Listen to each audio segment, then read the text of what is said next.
కాళేశ్వరంపై కాంగ్రెస్ వాళ్లే ఏదో కుట్ర చేసి ఉంటారని బీఆర్ఎస్ వర్కింగ్ ప్రెసిడెంట్ కేటీఆర్ అన్నారు. సీఎం రేవంత్ రెడ్డి ఓ చిల్లర నాయకుడని, మంత్రులకు శాఖలు కేటాయించే సామర్థ్యం కూడా లేక ఢిల్లీకి వెళ్లారని ఎద్దేవా చేశారు. సీఎం రేవంత్ తనకు పిల్లనిచ్చిన మామ వద్దకు వెళ్లి బుద్ధి తెచ్చుకోవాలని సూచించారు. తెలంగాణలో దేశంలో ప్రతీకార రాజకీయాలు నడుస్తున్నాయని కేటీఆర్ పేర్కొన్నారు. కాళేశ్వరంపై కాంగ్రెస్ బీజేపీలు విష ప్రచారం చేస్తున్నాయని కేటీఆర్ మండిపడ్డారు. ఇరిగేషన్ పై కేసీఆర్ కు ఉన్న అవగాహన ఇంకెవరికీ ఉండదన్నారు.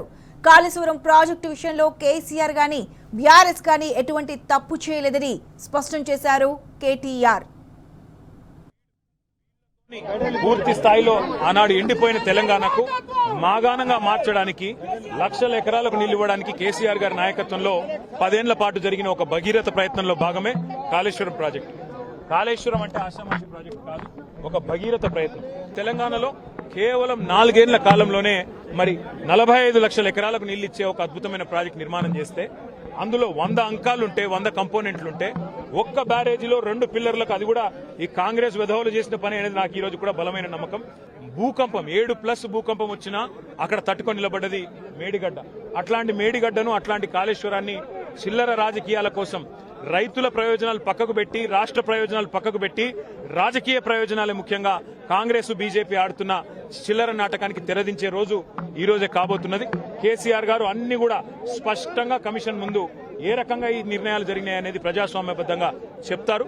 ఆ తర్వాత తప్పకుండా మాకు విశ్వాసం ఉంది, ప్రజాక్షేత్రంలో గాని న్యాయస్థానాల్లో గాని తప్పకుండా ధర్మం న్యాయమే గెలుస్తుంది. రాజకీయం కాకపోతే ఏముందండి? 420 హామీలు ఇచ్చిన ఒక చిల్లర పార్టీ, ఒక చిల్లర ముఖ్యమంత్రి, గవర్నమెంట్ నడపచాతగాక ఆఖరికి ముఖ్యమంత్రి గారు పోర్ట్ఫోలియోలు ఇచ్చుదామంటే కూడా ఆయనకు పర్మిషన్ లేదు. ఢిల్లీకి పోయి కూర్చొని పోర్ట్ఫోలియోలు పంచుకునే దౌర్భాగ్య పరిస్థితుల్లో ఇవాళ తెలంగాణ ప్రభుత్వం ఉన్నది. ఇంతకంటే ఎక్కువ తెలివితేటలు ఉంటాయని నేను అనుకోను. కాళేశ్వరమే కాదు, ఇంకా ఎన్ని కుట్రలు చేసినా, ఎన్ని కేసులు పెట్టినా, ఎన్ని కథలు పడ్డా ముఖ్యమంత్రి గారికి నేను ఒకటే గుర్తు చేస్తా ఉన్నా, నీ 420 హామీలు, నీ 6 గ్యారంటీల నుంచి ప్రజల దృష్టి నువ్వు మరల్చాలని ప్రయత్నం చేసినా మల్ల నీయం ప్రజల తరపున అడుగుతూనే ఉంటాం. నువ్వెన్ని రకాలుగా వేధించినా నిన్ను వదిలిపెట్టాం, నీ కాంగ్రెస్ పార్టీని బొందబెట్టేదాకా వెంటాడుతూనే ఉంటాం. కేసీఆర్ గారు తెలంగాణ చరిత్ర. కేసీఆర్ ను ఇవాళ పిలిచి అది కూడా ఇరిగేషన్ గురించి మాట్లాడటము అంటే ఇది హనుమంతుడి ముందు కుప్పిగంతులు లాంటివి.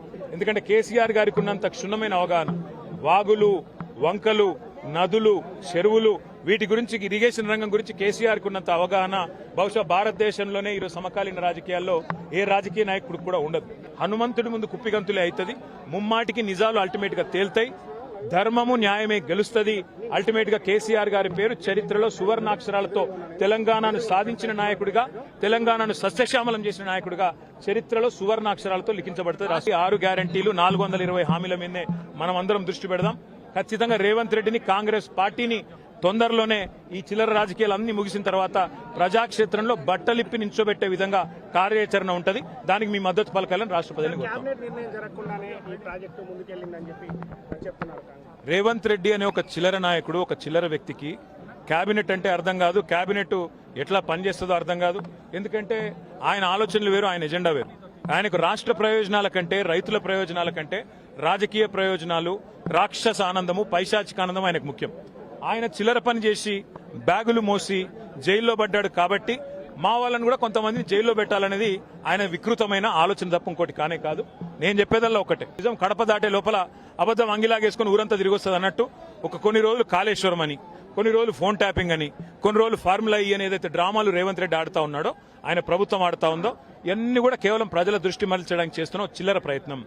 420 హామీలు, 6 గ్యారంటీలు అమలు చేయలేని ముఖ్యమంత్రి, చివరికి మంత్రివర్గ విస్తరణ చేయలేని ముఖ్యమంత్రి, పోర్ట్ఫోలియోలు కూడా కేటాయించుకోలేని ఒక అసమర్థ ఫెయిల్యూర్ చీఫ్ మినిస్టర్, ఆయన ఫెయిల్యూర్ ని కప్పిపుచ్చుకోవడానికి చిల్లర ప్రయత్నాలు చేస్తున్నాడు. అంతకంటే మించి చేసేదేం లేదు. కేసీఆర్ గారితో ఇరిగేషన్ గురించి మాట్లాడడం అంటే హనుమంతుడి ముందు కుప్పిగంతులాగా ఉంటుంది. ఎందుకంటే కేసీఆర్ గారికి సమకాలీన రాజకీయాల్లో భారతదేశంలో ఆయనకున్నంత క్షుణ్ణమైన అవగాహన, నదులు, వాగులు, వంకలు, చెరువులు ఏం చేయొచ్చు అనేది, ఏం చేసి చూపెట్టిందో కూడా కేసీఆర్ నాయకత్వం తెలంగాణ ప్రజల ముందే ఉంది. బ్రహ్మాండంగా తెలంగాణను 1,00,00,000 ఎకరాల మాగాణం చేసి, వరిధాన్యం ఉత్పత్తిలో పంజాబ్ను, హర్యానాను దాటిపోయి తెలంగాణ అనే కరువు పాలిత ప్రాంతాన్ని ఇవాళ భారతదేశంలో అగ్రభాగాన్ని నిలబెట్టినందుకు కేసీఆర్ గారికి నోటీసులు ఇస్తారా? లేదా ప్రపంచంలోనే అతిపెద్ద లిఫ్ట్ ఇరిగేషన్ ప్రాజెక్టును 4 ఏళ్లలో ప్రజాస్వామ్య భారతదేశంలో కట్టినందుకు మీరు నోటీసులు ఇస్తారా? దేనికి ఇస్తారు కేసీఆర్ కు నోటీసులు? అన్ని చర్చలు కూడా ఇవాళ కమిషన్ ముందు జరుగుతాయి. అన్ని ప్రశ్నలు అడిగినా, ఎన్ని ప్రశ్నలు అడిగినా వాటికి సమాధానాలు సమర్థవంతంగా మేము చెప్తాము. ఇప్పటికే హరీష్ రావు గారి ప్రజెంటేషన్ తోనే కాంగ్రెస్ బీజేపీ నాయకులు ఫ్యూజులు ఎగిరిపోయినాయి. ప్రజలకు కూడా మొత్తం వాస్తవాలు అర్థమైపోయినాయి. వాడు కొత్తగా చెప్పడానికి కానీ మరి అడగడానికి కానీ వాస్తవంగా ఏం లేదు. కానీ సాంకేతికంగా పిలవాలి కాబట్టి పిలుచుడని నేను అనుకుంటాను. రేవంత్ రెడ్డి వాళ్ళ మామ దగ్గర కూర్చుంటే మంచిది. పిల్లనిచ్చిన మామ దగ్గర రేవంత్ రెడ్డి 5 నిమిషాలు కూర్చొని బుద్ధి జ్ఞానం తెచ్చుకుంటే మంచిది. సూదిని పద్మారెడ్డి గారు, గీత గారి తండ్రి, వారు చెప్పినారు 94,000 కోట్ల ఖర్చైన ప్రాజెక్టులో 1,00,000 కోట్ల అవినీతి అనేది ఒక తెలివి తక్కువడే అంటాడన్నాడు. మరి ఆ తెలివి తక్కువ ఆయన అల్లుడు, మా కర్మగాలి. ఆ తెలివి తక్కువ ఇలా ఈ రాష్ట్రానికి ముఖ్యమంత్రి. కాబట్టి మేము అనేది ఏంటంటే రేవంత్ రెడ్డి గారు ముందు పోయి వాళ్ళ మామగారి దగ్గర కూర్చొని కొన్ని పాఠాలు నేర్చుకుంటే మంచిది. ఖచ్చితంగా కక్ష సాధింపు, రాజకీయ వేధింపు తప్ప ఇందులో ఏమీ లేదు. నిజం నిలకడ మీద తేలుతుంది.